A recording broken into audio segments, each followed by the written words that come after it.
The morning sky turned from blue to black in less than 10 minutes.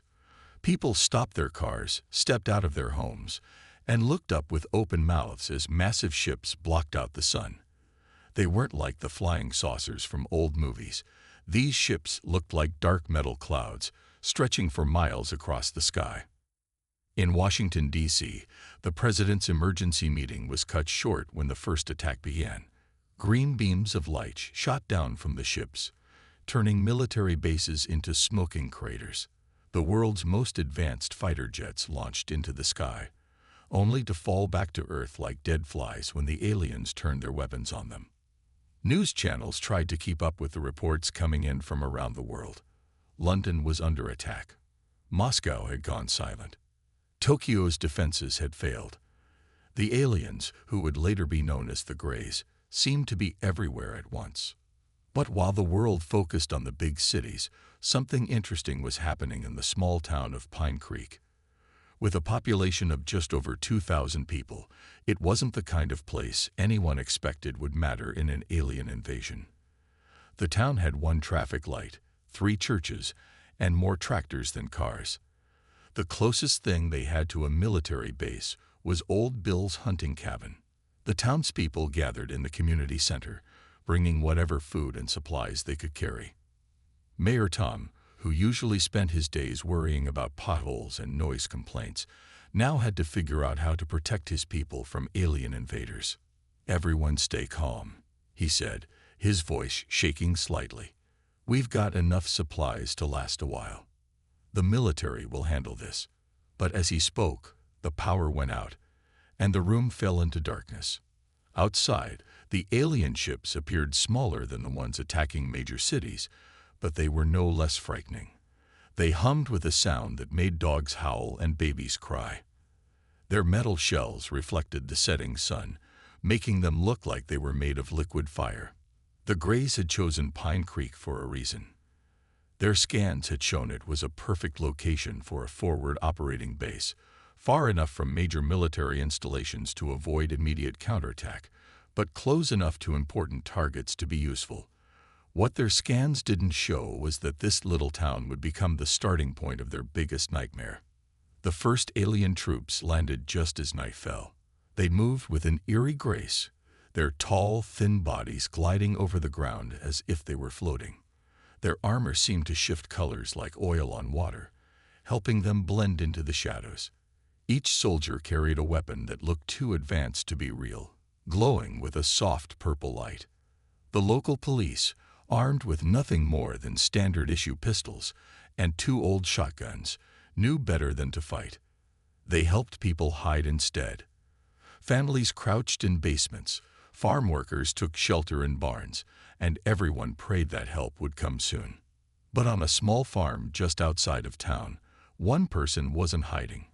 From his bedroom window on the 2nd floor of his grandparents' farmhouse, a young boy watched the alien soldiers with intense curiosity. While everyone else saw terrifying invaders, he saw something different. He noticed how they jumped at the sound of a cow mooing in the distance. He saw how they backed away when a barn cat suddenly ran past them. He watched as they nervously clustered together when an owl hooted. What the aliens didn't know, what nobody knew yet, was that this boy would become their greatest fear. Not because he was strong or had special powers, but because he could see what others couldn't. He saw their weakness, and in the days to come, he would use that knowledge to show the world that sometimes the smallest humans could make the biggest difference. The invasion of Earth had begun, but so had something else, a story that would be told across the galaxy for centuries to come. Tommy wasn't like other 10-year-old boys. While his classmates spent their time playing video games and watching TV, he preferred to explore the old barn, build things from scrap wood, and listen to his grandfather's stories about the war. Living on a farm with his grandparents had taught him to be resourceful, and his natural curiosity made him notice things that others often missed. The morning after the aliens arrived, Tommy sat at the kitchen table, calmly eating his cereal while his grandmother, Betty, paced back and forth. His grandfather, Jack, cleaned his old hunting rifle, even though they all knew it would be useless against the invaders. "Tommy," "Eat quickly," his grandmother said, wringing her hands. "We need to get to the basement before they come this way." But Tommy kept eating at his usual pace, his eyes fixed on something through the kitchen window. "Grandma," he said, pointing with his spoon, "have you noticed how the aliens walk? They're scared of the chickens." Outside, a patrol of 3 gray soldiers was making its way along the edge of the farm. Every time one of the chickens made a sudden movement or clucked loudly, the aliens would jump and point their weapons. Jack set down his rifle and joined Tommy at the window. "Well, I'll be darned," he whispered. "The boy's right, Betty. Look at them. They're jumpier than a cat in a room full of rocking chairs." Tommy had spent the night watching the aliens from his window instead of sleeping. He'd seen how they reacted to every little sound and movement. When old Rex, their farm dog, had barked from his kennel, an entire squad of aliens had scattered like scared rabbits. "Grandpa," Tommy said, pushing his empty bowl away, "remember when you told me about how you won that battle in the war? Not with guns, but by making the enemy think you had more men than you did." Jack nodded slowly, a smile spreading across his weathered face. "Psychological warfare, boy. Sometimes the best weapon is what's in your enemy's mind." Tommy stood up and walked to the window, his small face serious. "I think I know how to scare them away," he said. "But I'll need your help, and we'll need to use everything on the farm." Over the next hour, Tommy explained his plan. His grandmother listened with growing amazement as her quiet grandson laid out a strategy that seemed both crazy and brilliant. He wanted to use his grandfather's old military equipment, the farm machinery, and even the animals to create what he called a scary show. "See, they're not used to Earth," Tommy explained, drawing a rough map of the farm on a piece of paper. "Everything here is new to them. They don't know what's dangerous and what isn't. And when you don't know what's dangerous, everything looks dangerous," his grandfather finished, nodding with approval. While the rest of the town huddled in basements and shelters, Tommy and his grandparents got to work. They moved quietly around the farm, setting up Tommy's traps and tricks. His grandfather dug out old speakers from his army days, while his grandmother gathered all the Halloween decorations from the attic. Tommy worked with careful focus, rigging up ropes and pulleys that would make scarecrows move in the wind. He recorded animal sounds on his grandfather's old tape recorder and helped position the speakers around the farm. He even figured out how to use the farm's irrigation sprinklers to create mysterious mists in the early morning light. "You really think this will work, Tommy?" his grandmother asked as they finished their preparations. Tommy looked out at their farm, now filled with hidden surprises and tricks. In the distance, he could see more alien ships landing. They looked scary and powerful, but Tommy wasn't afraid. He smiled, remembering all the times he'd scared his friends with much simpler pranks. "They may have fancy weapons, Grandma," he said, "but they don't know about Earth. And sometimes, not knowing is scarier than any weapon." As the sun began to set, Tommy watched another patrol of aliens approaching the farm. This time, instead of hiding, he smiled. The show was about to begin. The alien scout unit moved through the morning mist like shadows, their armor changing colors to match the surroundings. There were 5 of them, each carrying weapons that hummed with strange energy. They had orders to search for any humans hiding in the farm buildings and prepare the area for their main force. Tommy watched them from his hiding spot in the hayloft, trying not to laugh. The aliens were walking in a tight group, jumping at every little sound. A few minutes ago, they had nearly fallen over each other when a mouse ran across their path. "Let's give them their first surprise," Tommy whispered into his grandfather's old radio. In the farmhouse, his grandmother turned on the first speaker. The sound of a wolf howling filled the air. The aliens froze. Their heads turned so quickly it looked like they might snap off. Tommy had recorded the sound from an old nature documentary, but to the aliens, it might as well have been a monster's roar. "What was that?" one of the aliens asked in a clicking, high-pitched voice that Tommy could barely understand. Their language sounded like a mix of crickets and breaking glass. "Unknown Earth creature, another responded, its voice shaking. The database shows thousands of dangerous predators on this planet. Tommy pressed a button on his remote control.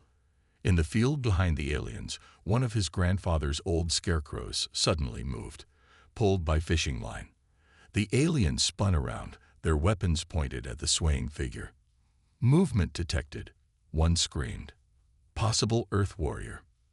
The morning fog, thick and mysterious thanks to Tommy's clever use of the irrigation sprinklers, made everything look bigger and scarier.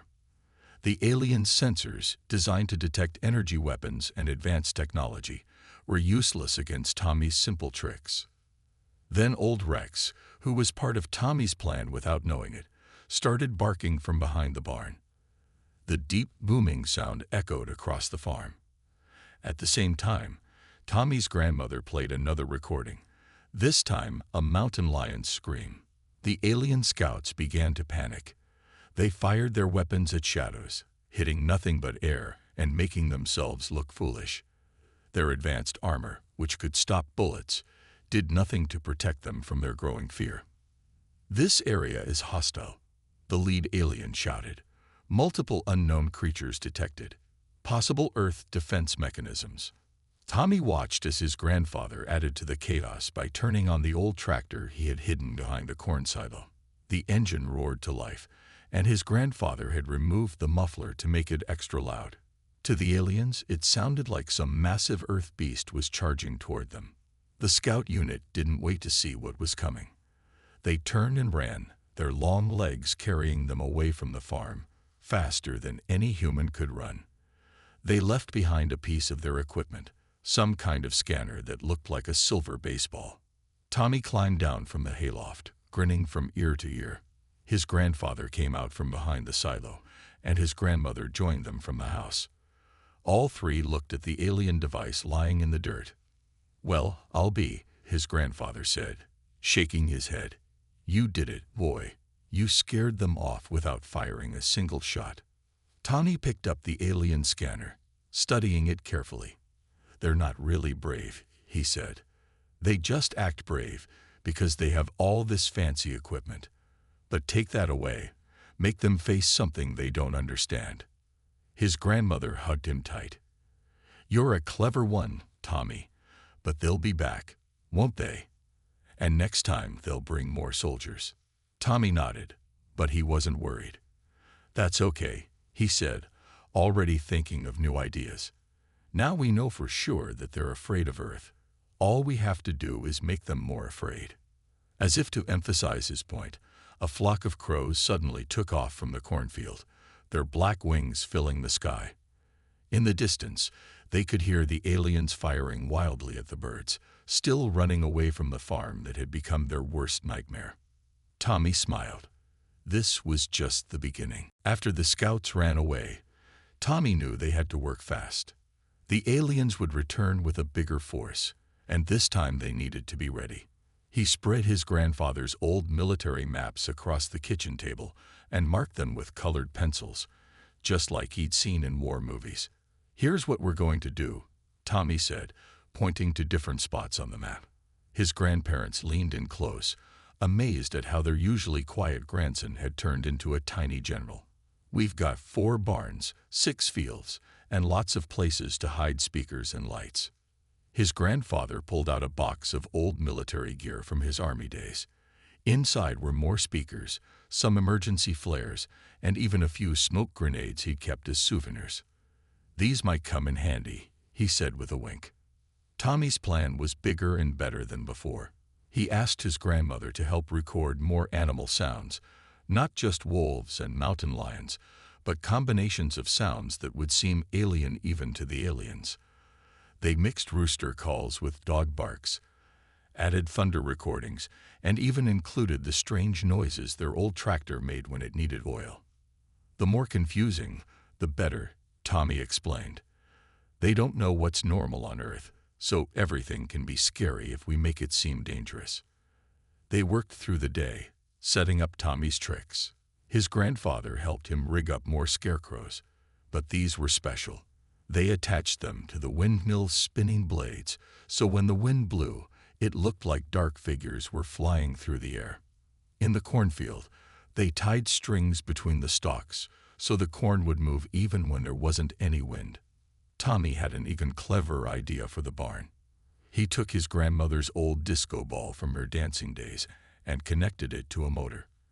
When they shone flashlights on it at night, it would create moving patterns of light that looked like strange creatures moving in the darkness. "Look what I found in the alien scanner," Tommy said, showing his grandparents how the device worked. "They see heat differently than we do. That's why they're so jumpy around animals. Everything on Earth looks like it's glowing to them." Using this knowledge, Tommy set up heat lamps in strange patterns.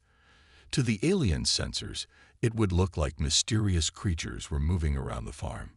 He even put some lamps under tarps covered with leaves, creating what looked like breathing mounds of earth. His grandmother brought out the Halloween decorations, but Tommy used them in new ways. He hung ghost sheets high in the trees where they would catch the wind. In the alien scanners, the flowing sheets would look like flying creatures. "We'll put speakers here, here, and here," Tommy said, marking spots on his map. "When they come, we'll play different sounds from different directions. They won't know where anything is coming from." His grandfather added his own touch to the plan. He set up his old army tent and filled it with straw figures. When lit from behind, it would look like a camp full of soldiers. "Sometimes," he said, "the best trick is letting them scare themselves." As evening approached, they could hear alien ships in the distance. The invaders were bringing in more troops, preparing for what they thought would be an easy takeover of the farm.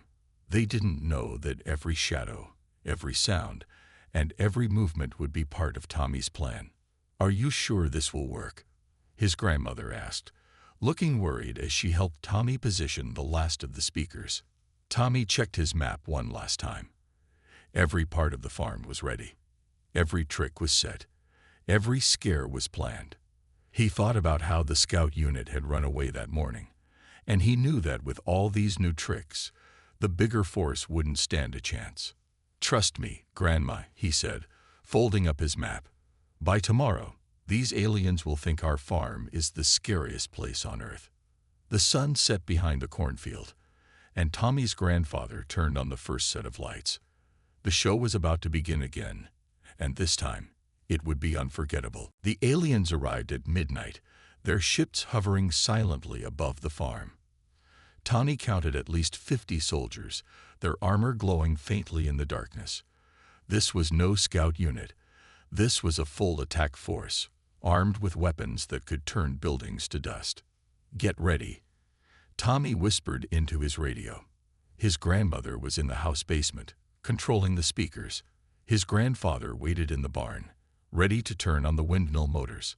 Tommy himself sat in his treehouse, which gave him a perfect view of the whole farm. The alien commander stepped forward, its tall figure almost twice the size of a human adult. "Deploy scanning units," it ordered. "Find these Earth creatures that attacked our scouts." Tommy pressed his first button. Deep in the cornfield, hidden speakers began to play the mixed sounds he had prepared. Wolf howls blended with tiger roars, making a noise that had never existed in nature. The alien soldiers immediately raised their weapons. Unknown biosignatures detected. One soldier shouted, pointing at the heat lamps Tommy had hidden under the leaves. To their scanners, it looked like dozens of large creatures were surrounding them. The commander raised its hand, ordering calm. That's when Tommy's grandfather turned on the windmill. The scarecrows spun through the air, their dark shapes casting moving shadows in the moonlight. At the same time, Tommy's grandmother activated the disco ball in the barn. Strange lights danced across the farm, making it impossible for the aliens to tell what was real and what wasn't. "Multiple aerial creatures," another soldier screamed. "They're everywhere." The alien force began to break formation, their careful military training forgotten in their growing panic. That's when Tommy launched his grandfather's smoke grenades. The thick smoke mixed with the morning mist from the sprinklers, turning the farm into a ghostly landscape. Through their scanners, the aliens saw a nightmare. The heat lamps made it look like giant creatures were moving under the earth. The sheets in the trees appeared as floating monsters. Every shadow could be a threat, every sound a new earth beast ready to attack. Defensive positions, the commander ordered, but it was too late. Tommy triggered all the speakers at once. Animal sounds came from every direction, mixed with the deep rumble of his grandfather's tractor and the wild screaming of the wind through the barn doors. The alien soldiers fired their weapons wildly, hitting nothing but air and corn stalks. Their energy beams lit up the smoke, creating even more strange shadows. Some soldiers reported seeing giant birds. Others swore they saw Earth warriors swinging through the trees. "Look," one alien shouted, pointing at Tommy's grandfather's tent. The straw figures inside cast huge shadows, making it look like an army was assembling. The commander stared in horror as the shadows seemed to move and grow. That's when Tommy played his final trick. He turned on all the farm's floodlights at once, pointed at the disco ball. Light exploded everywhere, reflecting off the smoke and mist. To the alien's sensitive eyes, it was like 1,000 suns had suddenly appeared. The alien force broke completely. Soldiers ran in every direction, dropping their weapons in terror. Some fired at their own shadows, others tripped over the hidden strings in the cornfield. The commander tried to restore order, but then old Rex started barking, and the sound echoed through Tommy's speakers like the roar of 100 dogs. "Retreat," the commander finally screamed. "This place is cursed. The earth creatures are too powerful." Tommy watched from his treehouse as the mighty alien army ran away from farming equipment and Halloween decorations. Their ships zoomed away into the night sky, leaving behind dropped weapons and scanning devices. When the last alien had disappeared, Tommy climbed down from his treehouse. His grandparents came out from their positions, and all three stood in the middle of the farm, looking at the mess of footprints and scorch marks left by the panicked aliens. "Well," his grandfather said, putting a hand on Tommy's shoulder, "I reckon that's the first time in history an alien army was defeated by a disco ball and some clever thinking." Tommy picked up one of the alien weapons, studying its complicated design. "Sometimes," he said with a smile, "the simplest tricks work the best." The story of the farm spread through the alien ranks like wildfire. The next morning, Tommy sat on his porch, drinking hot chocolate and watching alien ships circle high above the farm, none daring to come close. His grandfather listened to the radio they'd taken from the aliens, translating their frightened chatter. "They're calling our farm the Dark Zone," his grandfather chuckled, adjusting the radio's dials. "Some are saying it's protected by ancient earth spirits. Others think we have some kind of super weapon." Tommy sipped his hot chocolate, a thoughtful look on his face. "Let's make them think both are true," he said. Over the next few days, Tommy made his tricks even more elaborate. He used the alien devices they'd captured to understand what scared the invaders most. Their scanners showed that Earth's wildlife gave off heat patterns the aliens had never seen before. So Tommy created fake heat signatures using his grandfather's old equipment and the alien technology. The aliens sent drones to spy on the farm, but that only made things worse for them. Tommy's grandmother hung wind chimes in the trees, making eerie music that the drone's sensitive microphones picked up. The aliens thought these were warning signals from mysterious Earth defenders. One brave alien commander tried to study the farm through a powerful telescope. Tommy was ready. He had covered the scarecrows with shiny bits of metal and glass. When the sun hit them, they sparkled in ways that confused the alien sensors. The commander reported seeing energy beings guarding the farm. "They're telling stories about us in their army now," his grandfather said, listening to the radio. "Some soldiers are refusing to go near any Earth farms. They think every field might be like ours." Tommy's tricks got more creative each day. He painted eyes on the barn that glowed in the dark using his grandmother's fluorescent paint. He set up mirrors in the fields that reflected light in strange patterns. He even used the captured alien weapons to create light shows that made it look like powerful energy beams were protecting the farm. The alien leaders couldn't understand what was happening. Their most advanced sensors showed impossible things, creatures that didn't exist, energy fields that made no sense, and heat patterns that seemed to move with intelligence. Every scan of the farm showed something different, something more terrifying. Their scientists are fighting with their soldiers, his grandfather translated from the radio, trying not to laugh. The scientists say there can't be any Earth spirits, but the soldiers won't believe them. No one wants to come check for themselves. Tommy's grandmother helped spread the fear by playing different sounds each night. Sometimes it was animal noises, sometimes strange music, and sometimes just the wind through the old barn. The aliens recorded everything, trying to understand the patterns, but there were no patterns to find. Some alien ships would appear briefly, take a few scans, and then rush away when Tommy activated his tricks. Each ship brought back different readings, different stories, and different fears.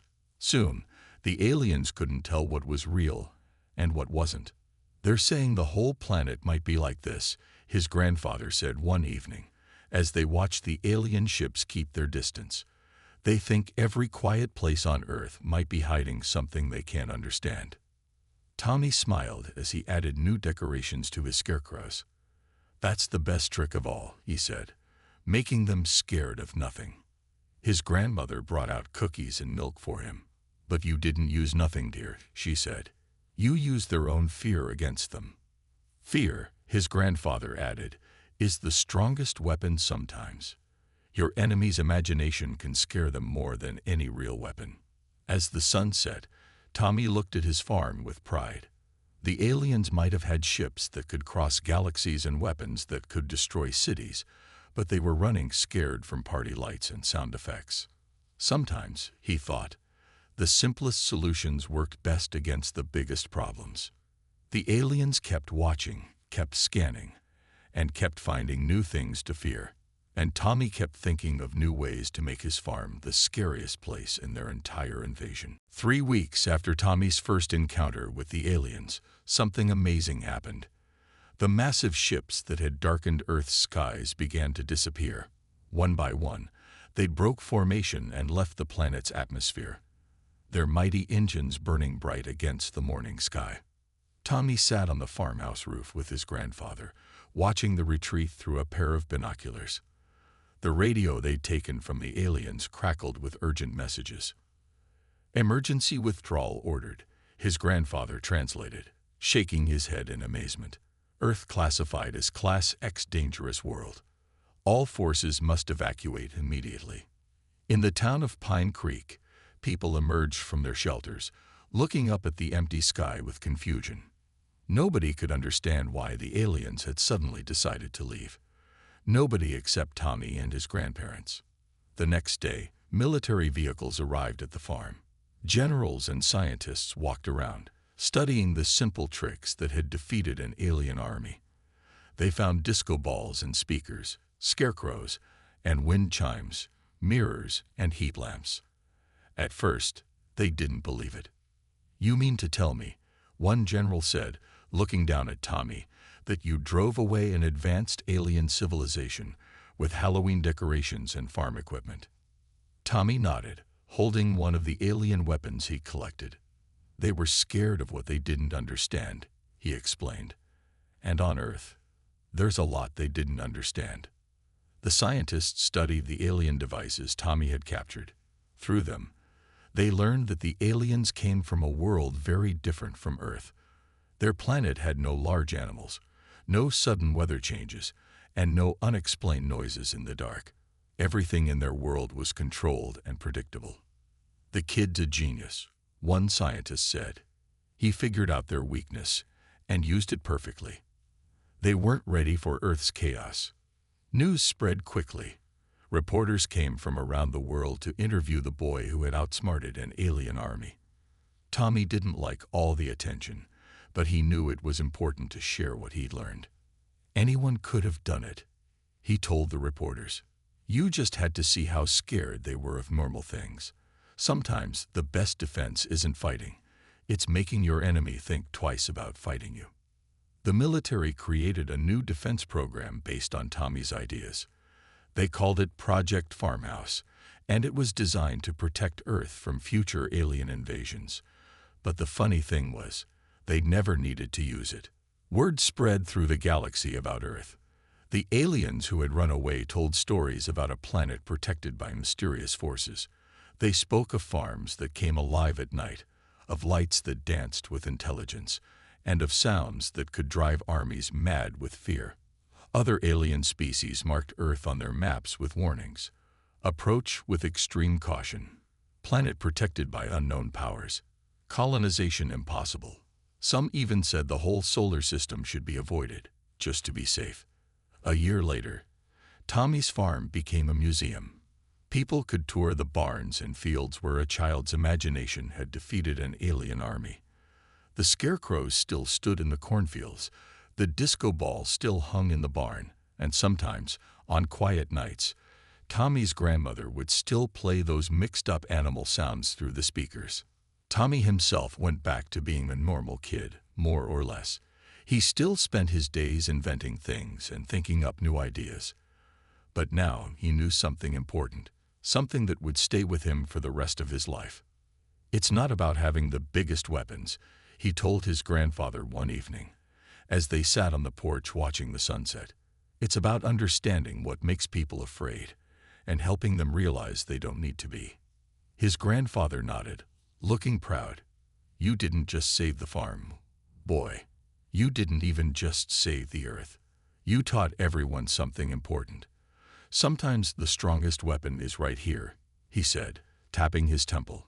Above them, the stars twinkled peacefully. Somewhere up there, alien civilizations warned their children about the mysterious defenses of Earth, never knowing that their mighty armies had been defeated by a child's cleverness and a farmer's old party lights. The end.